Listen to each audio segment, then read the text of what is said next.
हमारी संस्कृति, हमारे संस्कार सदा रहे हमारे साथ। भारत के महान ग्रंथों और काव्यों का संपूर्ण संकलन। सब्सक्राइब करें तिलक। प्रार्थना की खुशबू, साइकिल प्योर अगरबत्ती।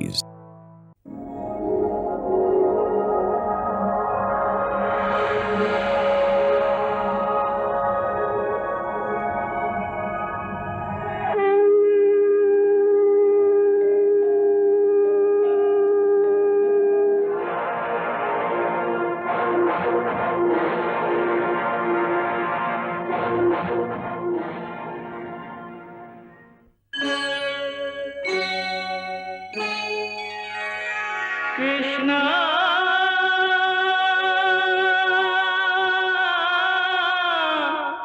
कृष्णा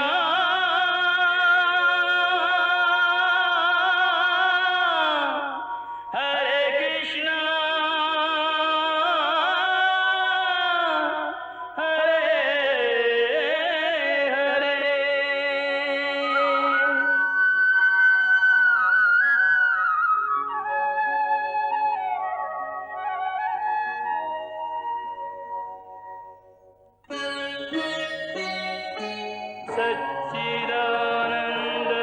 सच्चिदानन्दरूपाय विश्वोत्पत्त्यादिहेतवे तापत्रयविनाशाय श्रीकृष्णाय वयं नमः।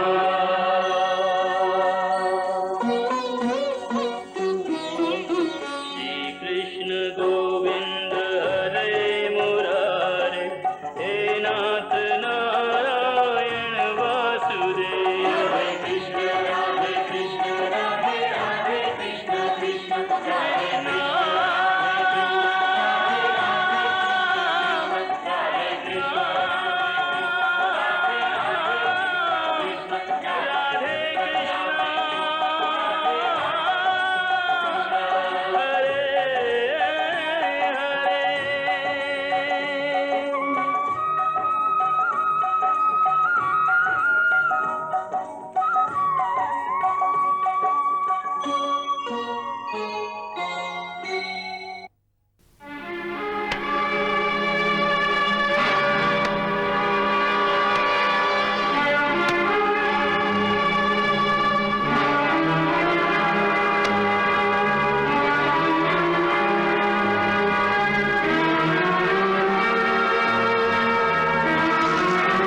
ये बहुत बुरा हुआ, बहुत बुरा। इस चाल के असफल होने का सबसे बुरा असर यह होगा कि अब हमारे शत्रु को हमारे न्योते का अर्थ समझ में आ जाएगा और अब वो हमारे इस जाल में नहीं फंसेगा। सचमुच ये अच्छी स्थिति नहीं है। मेरे विचार में तो अब देर नहीं करनी चाहिए।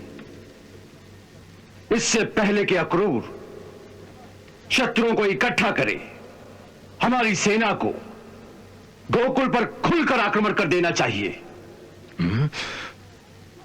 चारों ओर से घेर कर सबको मार डालो ताकि इस नरसंहार की सूचना लेकर भी कोई बाहर न जा सके। इतना बड़ा नरसंहार जनता से कैसे छुपाओगे? और अगर जन विद्रोह हो गया तो कितनी हानि होगी? मेरे विचार में अभी एक चाल और है। वो क्या? महाराज, जब मछली स्वयं जाल में न फंसे तो उसे जबरदस्ती जाल में डालने के कई तरीके हैं। कौन से? आइए मेरे साथ महाराज, मैं बताता हूं।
मैं तुमसे एक प्रश्न पूछने आया हूं, जिसके उत्तर में यदि तुमने मुझसे झूठ बोला तो आज तुम दोनों के प्राण नहीं बचेंगे। मैंने पहले भी एक बार वसुदेव को यही प्रश्न पूछा था, जिसके उत्तर में इसने केवल मौन धारण कर लिया था। ये उसी मौन का परिणाम है कि तुम दोनों इतने वर्षों से इस कारागार में सड़ रहे हो। आज फिर तुम्हें एक अवसर देता हूं।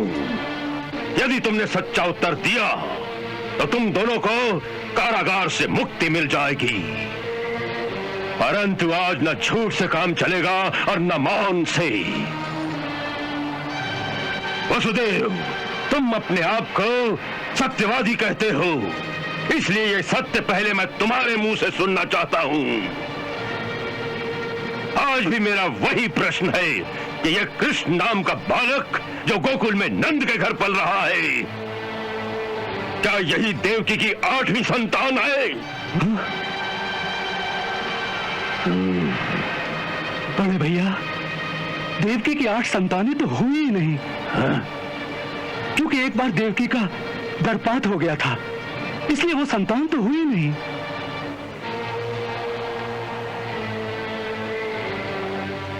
देवकी, तुम्हारा क्या उत्तर है? जो इन्होंने कहा वही सत्य है। शब्दों के हेर फेर से झूठ सत्य में नहीं बदल जाता। तुम दोनों झूठ बोल रहे हो। हाँ, शायद तुम जानते नहीं कि मुझे सत्य का पता चल चुका है और मेरे पास उसका प्रमाण भी है। क्या प्रमाण है? देवर्षि नारद का वचन। नारद जी? हाँ, नारद जी। वो एक देवर्षि है, एक देवता है, और वो कभी झूठ नहीं बोल सकता। उसने स्वयं मुझे बताया है कि कृष्ण तुम्हारा ही पुत्र है। अब मेरी बात का उत्तर दो कि क्या ये सत्य है? यदि देवर्षि नारद की कही हुई बातों पर आपको पूर्ण विश्वास है, तो फिर देवकी के हाँ या ना कहने से क्या अंतर पड़ता है? अंतर पड़ता है वसुदेव, अंतर पड़ता है। क्योंकि यदि तुम ये स्वीकार करते हो कि कृष्ण तुम्हारा ही पुत्र है, तो तुम मेरे सामने वचनबद्ध हो। हाँ, तुम स्वयं उसे यहां बुलाकर अपने हाथों मुझे समर्पित कर दो।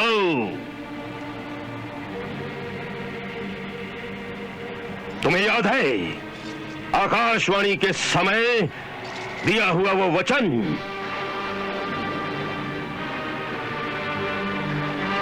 तो मैं आपको वचन देता हूँ, देवकी को छोड़ दीजिए।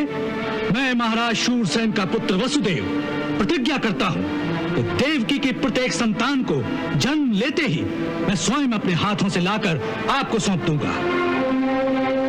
फिर आप चाहें तो इसका नाश कर सकते हैं, मुझे कोई आपत्ति नहीं होगी।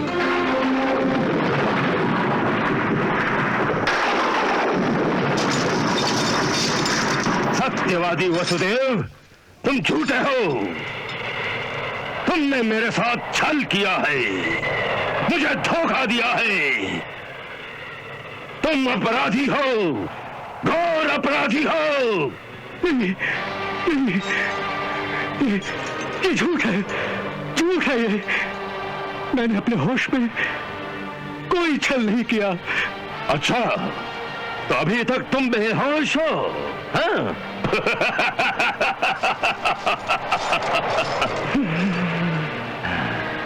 तुम्हें याद है, उस दिन भी तुमने यही कहा था, और मैंने कहा था कि जब तक तुम होश में नहीं आते, सच्चाई बताने को तैयार नहीं होते, तब तक तुम कारागार में रहोगे और मैं प्रतीक्षा करूंगा। परंतु अब मेरे पास प्रतीक्षा का समय नहीं रहा। मैं तुमसे अंतिम बार पूछता हूं, तुम सच्चाई को स्वीकार करते हो या नहीं?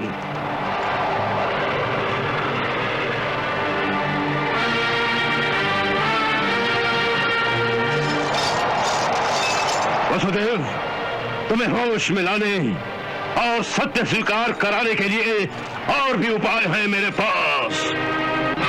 बोलो बोलो बोलो। कानून प्रहरी।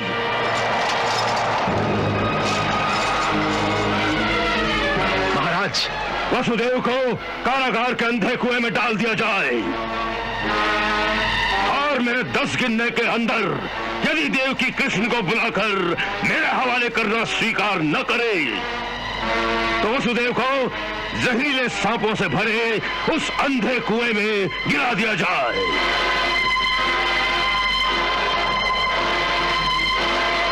ले जाओ उसे, ले जाओ। जो आज्ञा महाराज।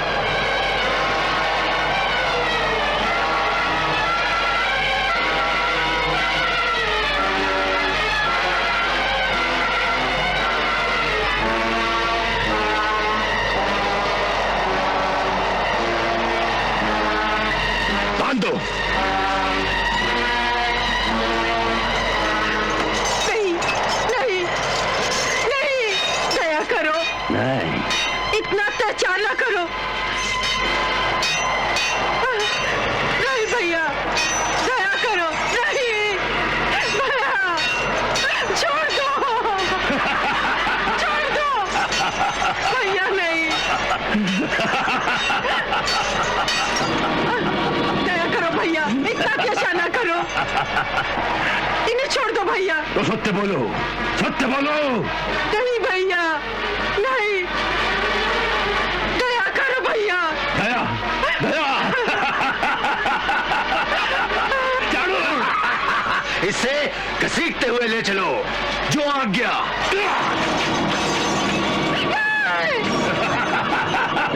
भैया चलो। छोड़ दो इन्हें भैया, छोड़ दो। मेरे प्राण ले लो भैया, इन्हें छोड़ दो। मुझे अंधे कुएं में फेंक दो भैया। नहीं, भैया, अब मुझे तुम्हारे प्राण नहीं चाहिए। दया करो। ये अपने वचन से फिर गया है, ये अपराधी है। ले चलो इसे। मेरे प्राण बचाने के लिए इन्होंने वचन दिया था। यदि ये वचन का पालन नहीं कर सके तो मेरे प्राण ले लो, मुझे अंधे कुएं में फेंक दो। स्वीकार करती हो कि कृष्ण तुम्हारा ही पुत्र है?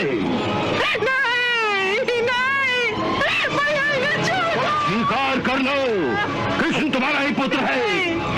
बोलो, कृष्ण तुम्हारा पुत्र है? नहीं नहीं नहीं मैं तुम्हें आखिरी बार पूछता हूँ, बोलो हाँ, नहीं बोलो हाँ, नहीं बोलो हाँ। नहीं नहीं। तो ठीक है, चलो। हाँ हाँ हाँ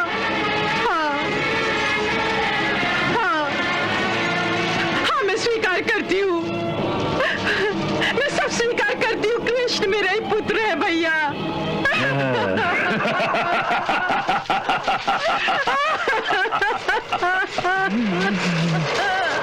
अब सत्य स्वीकार किया, हाँ?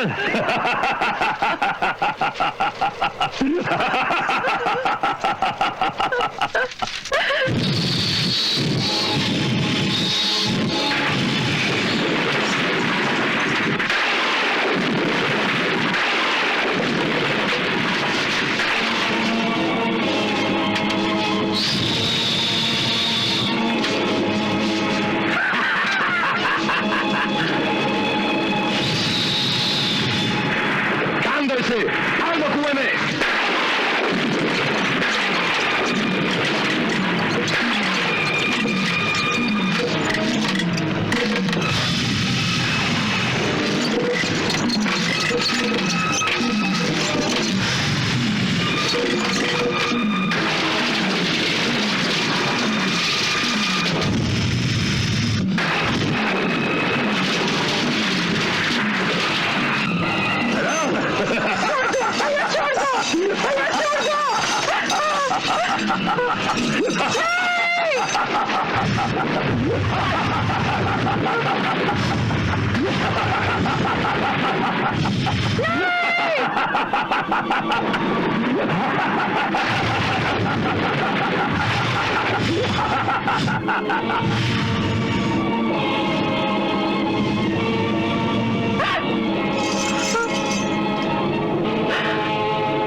स्वीकार कर लिया है कि कृष्ण मेरा ही पुत्र है।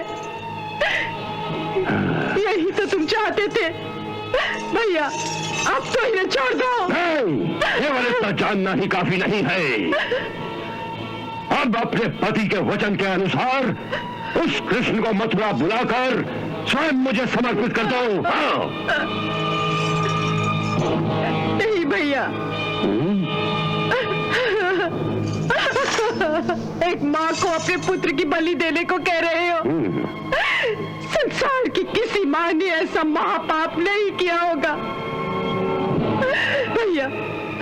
उसके बदले तुम मेरे प्राण ले लो भैया, मेरे प्राण ले लो भैया, मेरे प्राण ले लो। नहीं, उसके बदले यदि किसी के प्राण जाएंगे तो तुम्हारे पति की। हाँ, क्योंकि इसने वचन देकर भी मेरे साथ छल किया है। इसने चोरी से मेरे शत्रु को यहां से निकालकर रातों रात गोकुल में जाकर छुपा दिया था। इसलिए या तो अपने पति के वचन को पूरा करने के लिए आज ही अक्रूर को आज्ञा दे दो तो किसी भी बहाने से उस कृष्ण को बहला फुसला कर मथुरा ले आए, या अपने पति की बलि दे दो। अपने पति की बलि दे दो। अपने पति की बलि दे दो। अपने पति की बलि दे दो। अपने पति की बलि दे दो।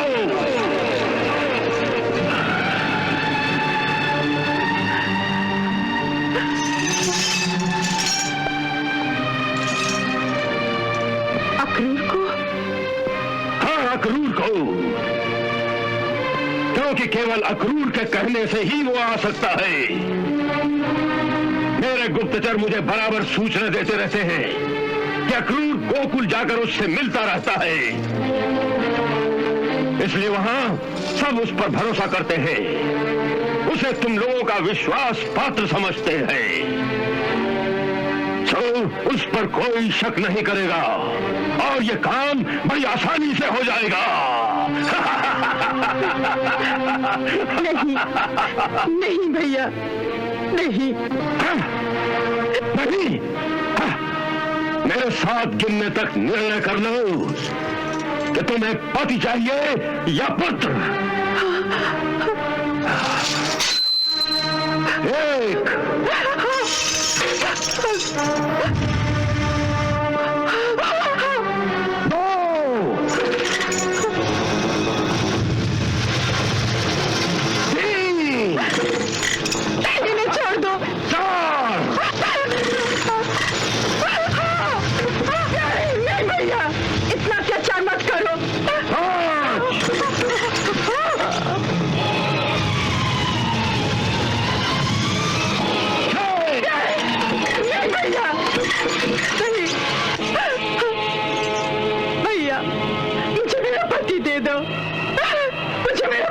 दो भैया, ले लो मेरा पुत्र, ले लो, ले लो, मुझे मेरा पति दे दो भैया।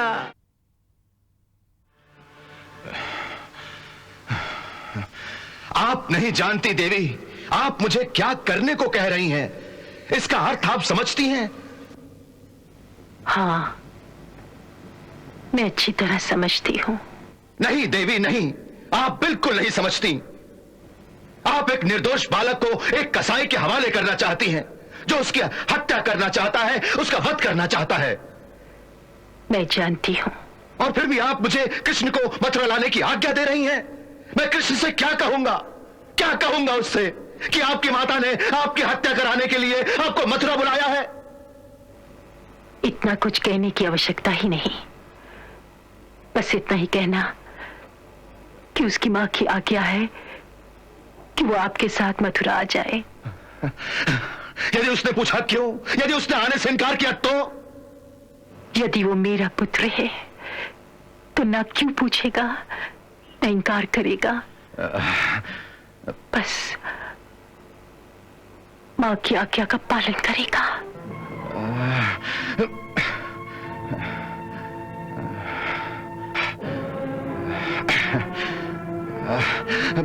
वसुदेव जी, भाभी तो राजनीति को नहीं समझती हैं, परंतु आप तो समझ सकते हैं। कृपा करके आप इन्हें समझाइए इन्हें कि ये अपना आदेश वापस ले ले। ये राजनीति को नहीं जानती, परंतु आप तो समझ सकते हैं। ये आत्महत्या है कुमार, यह आत्महत्या है।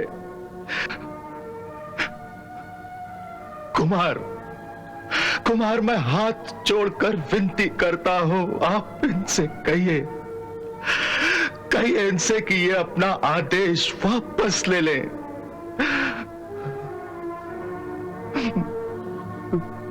अक्रूर जी, हम आपकी भावनाओं का आदर करते हैं। आपने जो भी कहा राजनीति के अनुसार वही ठीक है,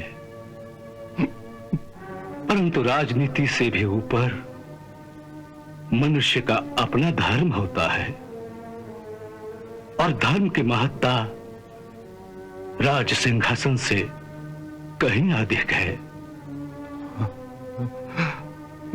देवी देवकी ने कंस को वचन दिया है, और इस वचन का पालन करना इनका धर्म है, और पति होने के नाते इनके वचन पालन में सहायता करना मेरा धर्म है।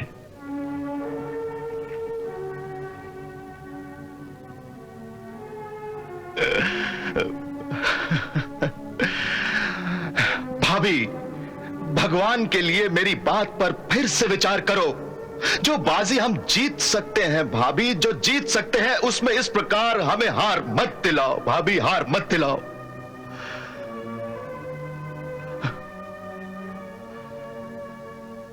भाभी ये सोचो, जिसे आप कंस की पाप की भट्टी में झोंक रही हैं, उस बालक के बारे में प्रजा के हृदय में यह धारणा है, यह उसका तारनहार है।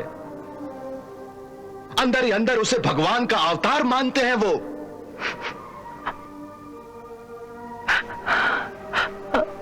अक्रूर जी, कृष्ण यदि भगवान है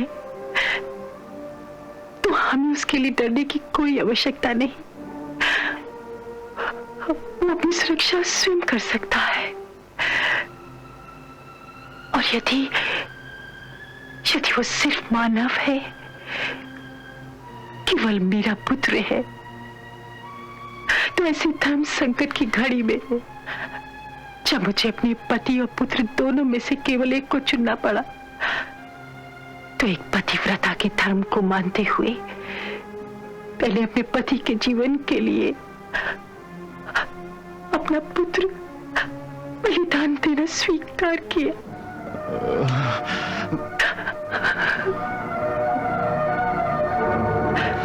यही मेरा धर्म था, और पुत्र होने के नाते यही उसका कर्तव्य है कि अपने पिता के जीवन के लिए अपना जीवन न्यौछावर कर दे।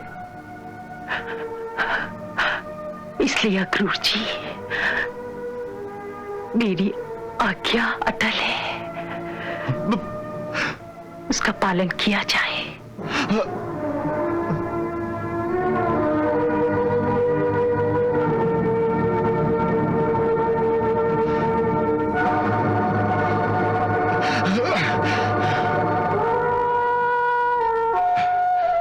मैंने लाख लाख मिन्नतें की, लाख मिन्नतें की, परंतु उस पतिव्रता नारी ने ना अपना निर्णय बदला और ना ही अपनी आज्ञा।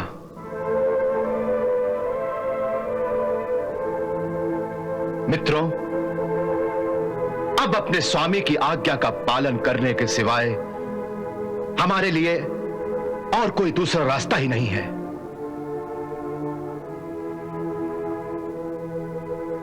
इसलिए मैंने आप सबको इस गुप्त स्थान पर बुलाया है कि शायद अब भी उस विनाश से बचने का कोई ऐसा उपाय हम सब में से किसी की समझ में आ जाए, जिससे आज्ञा का उल्लंघन भी ना हो और हम अपने राजकुमार के प्राण भी बचा लें।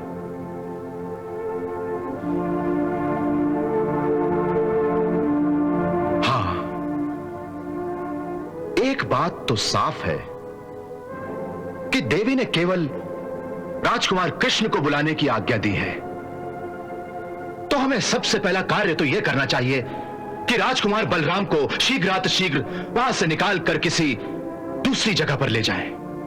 इसे इतना सहज मत समझिए अक्रूर जी।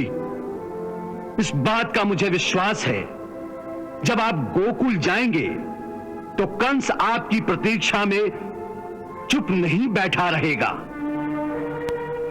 उसके सैनिक छुपे छुपे या खुले बंदों न केवल गोकुल को ही घेरा डालेंगे, बल्कि आप जिस मार्ग से आने वाले हैं उस मार्ग पर भी उनकी पूरी पूरी दृष्टि रहेगी, क्योंकि आप कृष्ण को लेकर भाग न जाएं। बिल्कुल ठीक कहा आपने, बिल्कुल ठीक। इसके लिए मैंने सोच लिया है कि मुझे अपने वीरों का एक आत्म बलिदानी दस्ता चाहिए, जो आवश्यकता पड़ने पर अपने प्राण देने को तैयार हों।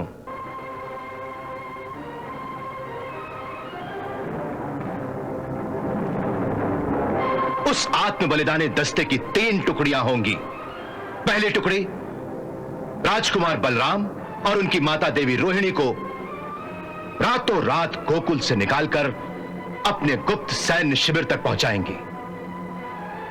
उस दस्ते की दूसरी टुकड़ी जो यमुना के उस किनारे मेरे आसपास रहेंगी, जो राजकुमार कृष्ण के अंगरक्षक होंगे।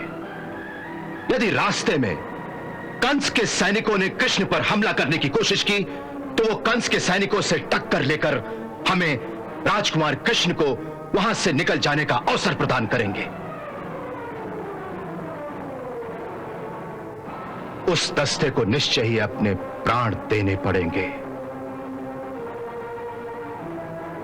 और तीसरी टुकड़ी की युवक यमुना के दूसरे किनारे मेरे संकेत की प्रतीक्षा करेंगे।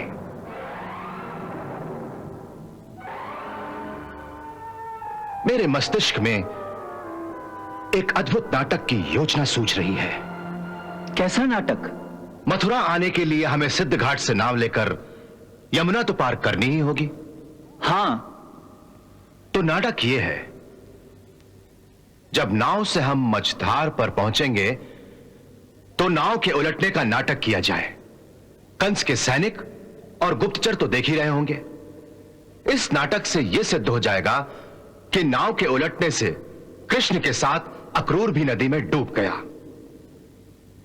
परंतु हमारे गोताखोर साथी हमें बचाकर पानी के अंदर ही अंदर दूसरे किनारे तक पहुंचा देंगे, जहां एक निश्चित स्थान से हम लोग भेष बदलकर मथुरा से बाहर निकल जाएंगे। सुंदर योजना तो अच्छी है।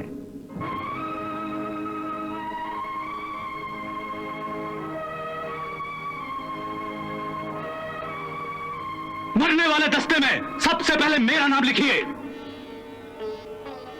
मेरा नाम भी मरने वालों में लिखिए। मैं और मेरा पुत्र उसी बलिदानी दस्ते में रहेंगे। हमारा नाम भी, हमारा नाम भी, हमारा नाम भी, हमारा नाम भी, हमारा भी, हमारा नाम भी, हमारा। यादव वीरों की यही शान है, जब बलिदान का समय आए तो पंक्तियों में सबसे आगे खड़े रहते हैं।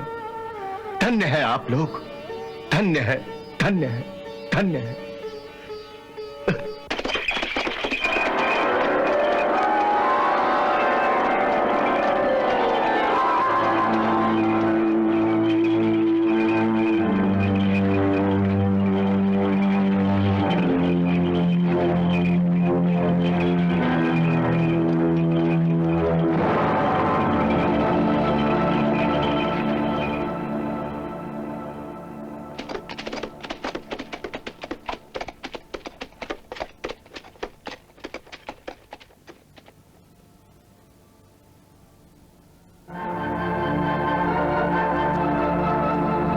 हम लोग गोकुल के प्रवेश मार्ग पर पहुंच गए हैं। आप लोग उपवन के चारों ओर फैल जाइए और ध्यान रखिए कहीं कंस के सैनिक हमारा पीछा तो नहीं कर रहे हैं। और सुनो, वापसी पर आप लोग यहीं से हमारे साथ चलेंगे। और हां, एक एक बात की मुझे गुप्त रूप से सूचना देते रहेंगे, समझे? जाइए।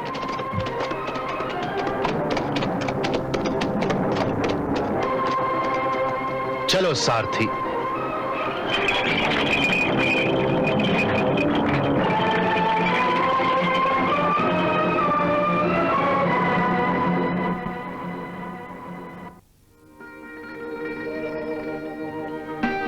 बस सुना है मथुरा में बहुत बड़ा उत्सव होने वाला है। अच्छा, आपको किसने कहा? अरे अपना वो कलवा है ना, रोज मथुरा सब्जी बेचने जाता है, उसी ने बताया। कहते हैं कि महाराज ने आज्ञा दी है कि मथुरा नगरी को दुल्हन की तरह सजा दिया जाए। राज्य के कोने कोने से लोग आ रहे हैं, बहुत बड़ा उत्सव होगा। परंतु अचानक ये उत्सव कैसा बाबा? महाराज कोई बहुत बड़ा यज्ञ करने वाले हैं। महाराज कंस यज्ञ करेंगे? सुना तो ऐसा ही है। नंद बाबा द्वार पर अक्रूर जी पधारे हैं। हाँ?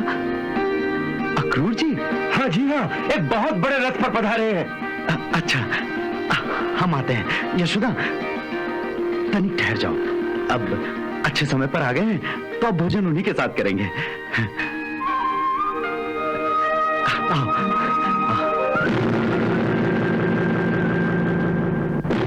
यूं अकस्मात अक्रूर जी कैसे आ गए?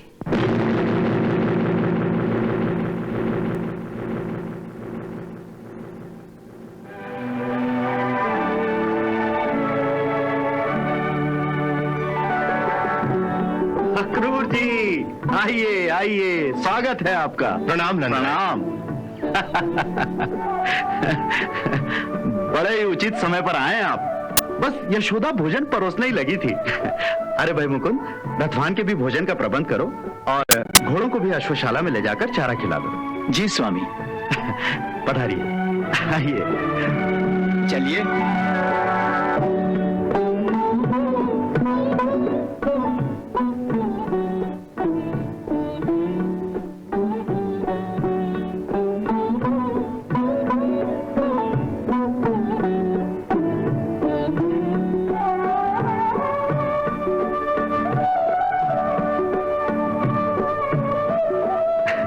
पधारिए,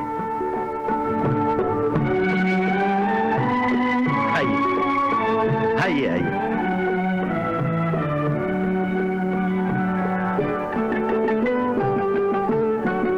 जोहार रानी जी। प्रणाम अक्रूर जी। भाभी प्रणाम। प्रणाम। आयुष्मान भव।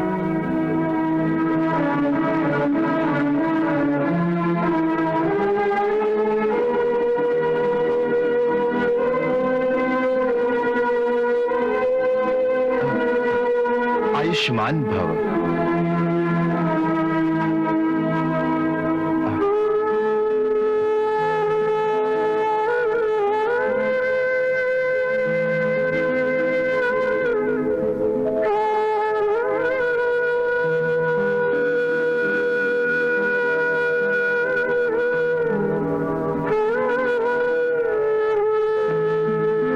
विराजिए अक्रूर जी, आइए विराजिए।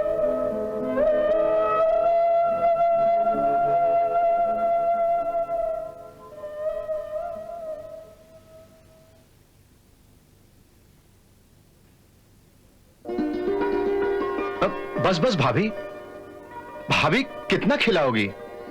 इतनी दूर से आए हैं आप, भूख भी लगी होगी और थकान भी होगी, इसलिए थोड़ा अधिक तो खाना ही होगा।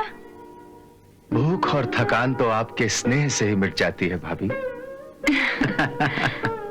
अक्रूर जी, सचमुच किसी गृह स्वामिनी का स्नेह प्राप्त करना हो ना, तो उसके हाथ का बना हुआ भोजन डट कर खाना चाहिए और फिर उसकी प्रशंसा भी करनी चाहिए। सो श्री गणेश कीजिए।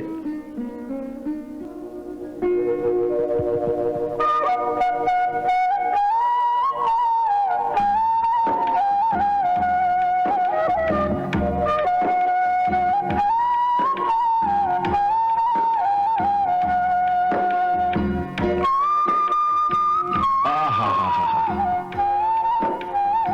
भाभी, लगता है भोजन में आपने अमृत भर दिया है। इतनी जल्दी प्रशंसा करेंगे तो झूठी लगेगी। अक्रूर जी, नंदराय जी कह रहे थे महाराज कंस कोई यज्ञ करने जा रहे हैं। हाँ देवी जी, कंस एक बहुत बड़ा यज्ञ करने जा रहा है। कंस और यज्ञ, इन दोनों बातों में मेल नहीं बैठता अक्रूर जी। परंतु यह सत्य है देवी, यह सत्य है।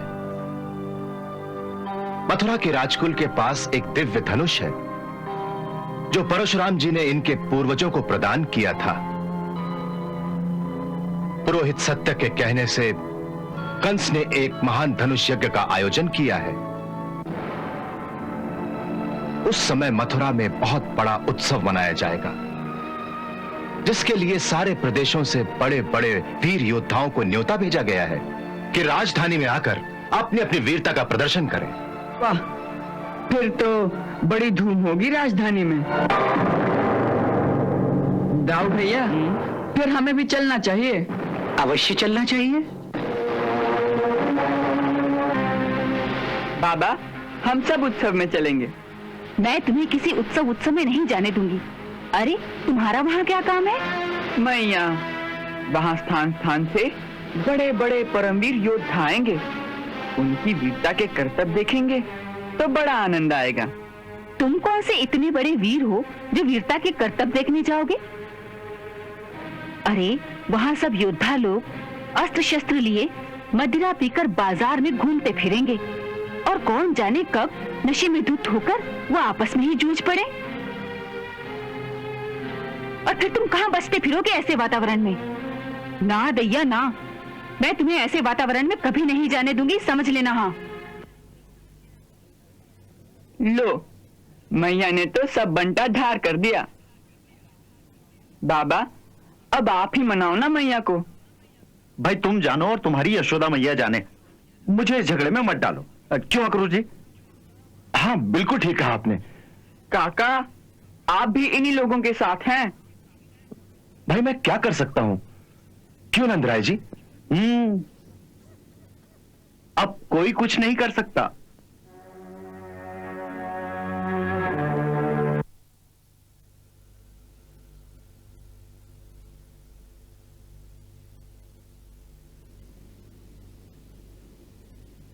विराजिए।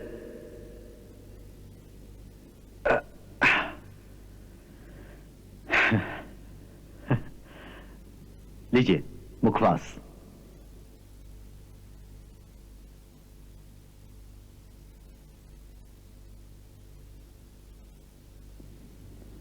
अक्रूर जी, इस प्रकार अकस्मात आने का कुछ तो कारण होगा। क्या बात है?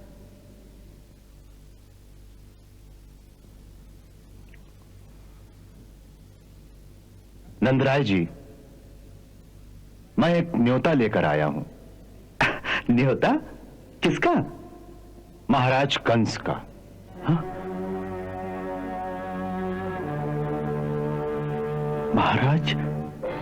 महाराज कंस का? किसके लिए? कृष्ण के लिए। महाराज कंस ने कृष्ण को मथुरा बुलाया है।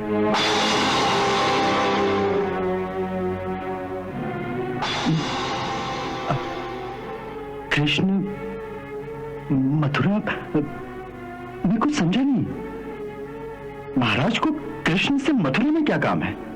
मथुरा के उत्सव में राज्य के सारे वीर अपनी अपनी वीरता का प्रदर्शन करेंगे। महाराज कंस चाहते हैं कि कृष्ण भी उस अवसर पर आए। हो सकता है वो उसे उसकी वीरता के लिए सम्मानित करना चाहते हो।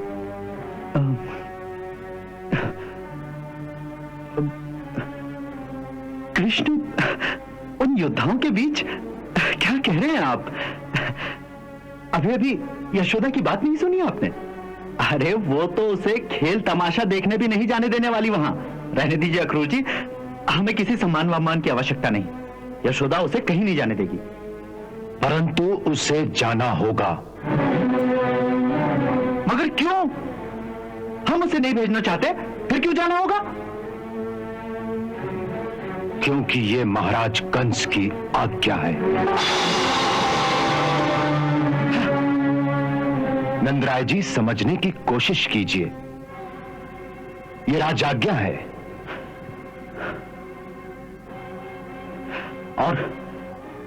और यदि उसे हम ना भेजे तो राजाज्ञा भंग करने पर राजा के सैनिक भी आ सकते हैं।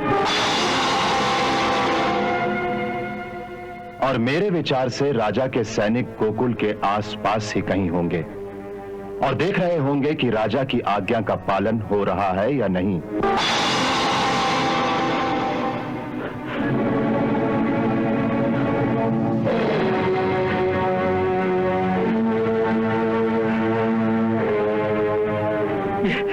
ये कैसी आज्ञा है? ये तो अत्याचार है कि माता पिता से पूछे बिना किसी बालक को ये जबरदस्ती उठा लिया जाए।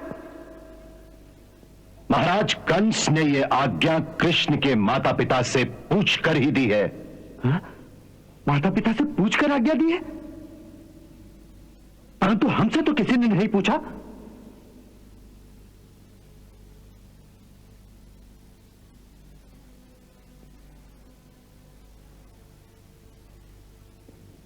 नंदराय जी, कोई सत्य बड़ा भयंकर और दुखदायी होता है। आप पुरुष हैं, कलेजा पत्थर का कर लीजिए और पूरी हिम्मत से इस सत्य को सुनिए।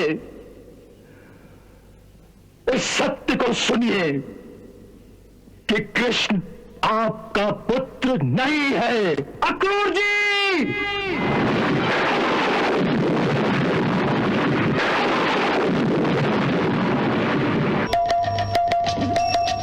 हरे कृष्णा कृष्ण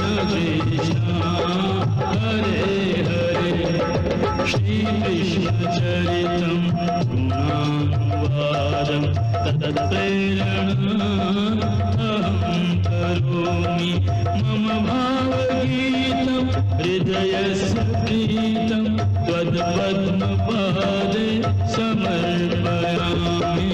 हरे राम राम राम हरे हरे हरे कृष्ण कृष्ण कृष्ण हरे